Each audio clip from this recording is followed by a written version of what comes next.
Feeling trapped between two worlds, one right now, one an hour ago? Join the club. You're not alone.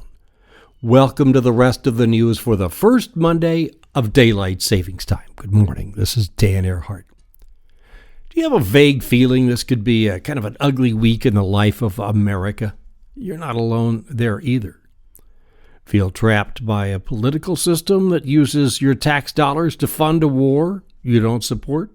You're not alone. Here are the numbers from today's Washington Post. 55% of us, U.S., believe that Afghans, the people in Afghanistan, are opposed to what we're allegedly trying to accomplish there. 54% of Americans want our military to pull out right now, even before the Afghan army can be trained to be self-sufficient. This has been the tide of Democrats for some time. What's new now is that Republicans are up to a 50% disapproval of the war.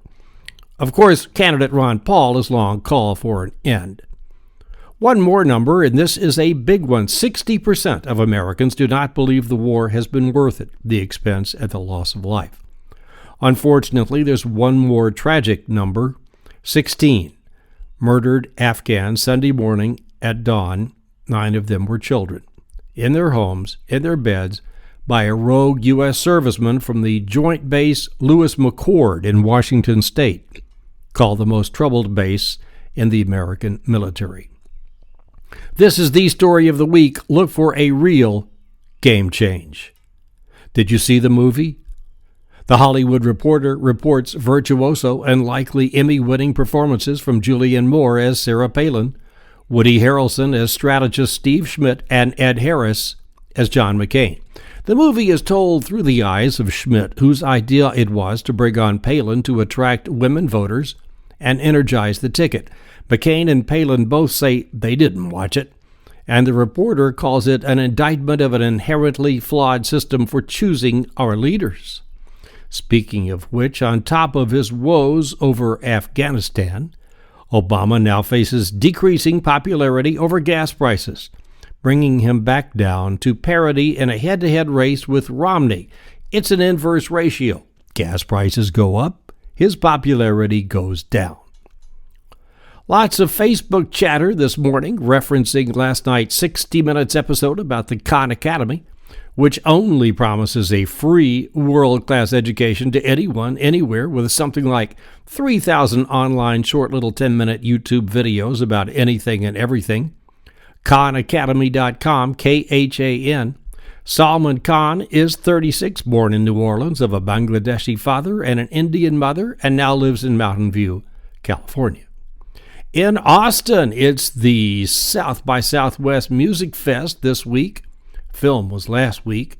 The whole thing has really grown up and turned into an international creativity conference a la Davos, Switzerland.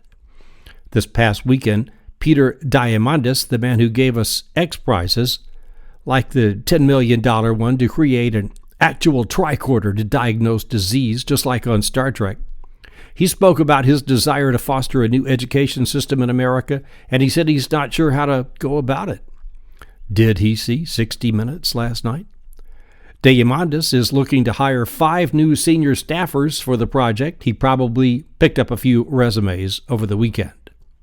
Apple is building a new campus in Austin, doubling its workforce there over the next 10 years. It's 3,500 people now, and they're out of new iPads for the next couple of weeks. Listings for older iPads on eBay are off the charts.